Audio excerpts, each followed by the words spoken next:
Hello students, welcome back to our YouTube platform math study point. अपन पढ़ रहे हैं आपके कक्षा 6 और 7 की जो मैथमेटिक्स की बुक है उसका अपन सॉल्यूशन कर रहे हैं। अब तक के क्लास में अपन ने 38 कार्यपत्रक आपके कंप्लीट पढ़ लिए हैं। आई होप वो सारे के सारे आपको अच्छे वैसे समझ में आ गए होंगे। आज की क्लास में अपन स्टार्ट करेंगे आपका कार्यपत्रक 39 नंबर, यानी कि कितना नंबर रहने वाला है, 39 नंबर कार्यपत्रक रहने वाला है। अगर इसके माध्यम की बात की जाए तो ये एक सरल प्रकार का आपका कार्यपत्रक रहने वाला है। दक्षता वो द्विविमीय यानी कि 2D और त्रिविमीय यानी कि 3D। ठीक है, आकृतियों के पृष्ठीय विन्यास की समझ को बना पाना। पहला प्रश्न, नीचे दी गई आकृति में त्रिभुज, आयत, वर्ग और वृत्त को पहचान कर उनकी संख्या लिखनी है। तो ध्यान से सुनो, पहले त्रिभुज को फाइंड आउट करते हैं। त्रिभुज कितने हैं? 1 2 3 4 5 6 7 8 9 10 11 12 13 14 15 16 17 18 19 20, इसको गिन लिया, 21 22 23। कितने हैं? 23। और भी अगर एक आधा बच जाए तो आप उसको देख लेना, अच्छे से गिन लेना। फिर क्या है? आयत। आयत देखो, 1 2 3 4 5 6 7 8 9 10 11 12 13 14 15 16, यानी कि मेरे गिनने में 16 आयत आई हैं आपकी।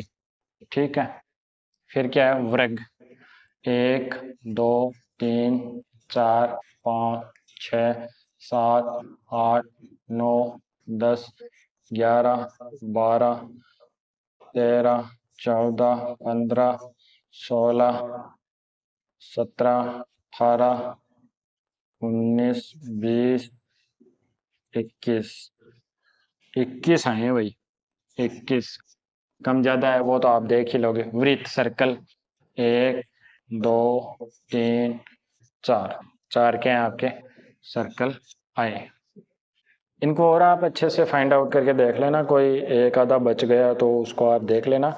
सर्कल 4 दिखाई दे रहे हैं, बाकी अपन ने गिन के देखे हैं इनको कि क्या रिजल्ट आना चाहिए। तो पहले क्वेश्चन था वो कंप्लीट होता है। आप इसको अच्छे से फाइंड आउट कर लो। 23 आए हैं त्रिभुज, आयत आए हैं आपके 16, वर्ग आए हैं आपके 24 और वृत्त आए हैं आपके 4। फिर नेक्स्ट वाला क्वेश्चन अपन फाइंड आउट करते हैं। नेक्स्ट वाला क्वेश्चन यानी कि क्वेश्चन नंबर 2 और 3 को अपन फाइंड आउट कर लेते हैं। तो ध्यान से देखो, प्रश्न नंबर 2, दिए गए प्रश्नों के उत्तर लिखिए। 1 नंबर, माचिस की डिब्बी के कितने तल या सतह होती हैं? कितने होती हैं? तो 6 होती हैं सतह। 1 2 3 4 5 6, 6 सतह होती हैं, या फिर 6 फलक बोल सकते हो आप इसको। फिर 2, माचिस की डिब्बी की सतह आयत की तरह दिखाई देती है या वर्ग की तरह? तो ये आयत की तरह दिखाई देती है। किसकी तरह दिखाई देती है? आयत की तरह दिखाई देती है। गए, ऐसी 4 वस्तुओं के नाम लिखिए जिसकी सतह आकृति एक जैसी हो। तो पहली तो ये लिख लो तुम, माचिस की डिब्बी लिख लो, आपकी माचिस हो जाएगी। दूसरा आपका किताब हो जाएगा।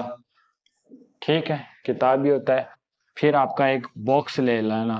ठीक है, जो आपका बॉक्स आता है ना वो ले लेना, बॉक्स हो जाता है। फिर आप एक ईंट को ले सकते हो। क्या ले सकते हो? ईंट। ये क्या है? चारों के चारों जो वस्तुएं मैंने आपको बताई है इनकी आकृति कैसी होती है? माचिस के समान ही होती है। और माचिस की आकृति कैसी होती है? घनाभाकार होती है। अगर आप इसको नीचे से देखोगे तो ये क्या है? एक आयत के समान दिखाई देता है इसकी एक शेप। फिर देखो क्वेश्चन नंबर 3, रिक्त स्थानों की पूर्ति कीजिए। पहला, छह समान आकार के सतहों से मिलकर बंद आकृति को कहते हैं। 6 समान है, समान आकार के, तो इसमें तो होती हैं नहीं, तो उसको क्या बोलते हैं? घन कहते हैं। क्या बोलते हैं? घन।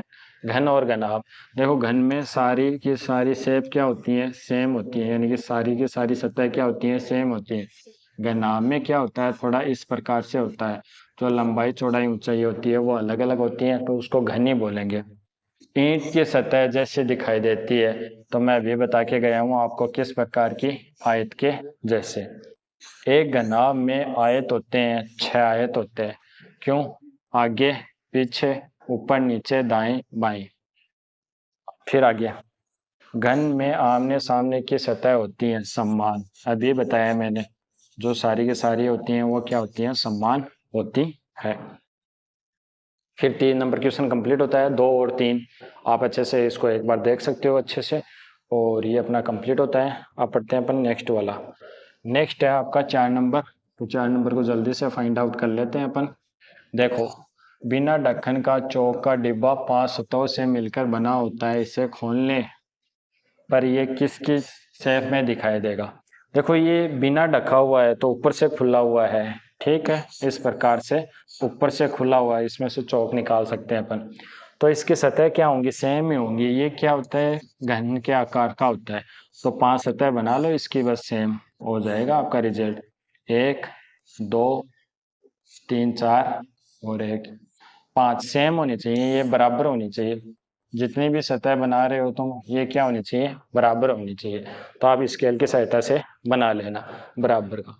तो ये कार्यपत्रक था आपका 39 नंबर, जो अपन ने कंप्लीट पढ़ लिया है। इसमें घन घनाभ के बारे में, और जिसको आयत और वर्ग बोल सकते हो, उनके सतह कोने शीर्ष अपन ने पढ़े हैं। आपको कार्यपत्रक कितना समझ में आया, कमेंट बॉक्स में कमेंट करके जरूर बताना। चैनल पे नए हैं तो चैनल को सब्सक्राइब कर लेना, क्योंकि इस पे आपको सभी मैथमेटिक्स की बुक का सॉल्यूशन मिलने वाला है, सभी कक्षाओं की। और क्या बोलते हैं, वीडियो को ज़्यादा से ज़्यादा अपने दोस्तों के साथ शेयर करिए, ताकि वो भी मैथमेटिक्स को इम्प्रूव कर सकें। मिलते हैं नेक्स्ट वाले कार्यपत्र के साथ, तब तक आप अपनी पाठ्य पुस्तकों को पढ़ते रहें।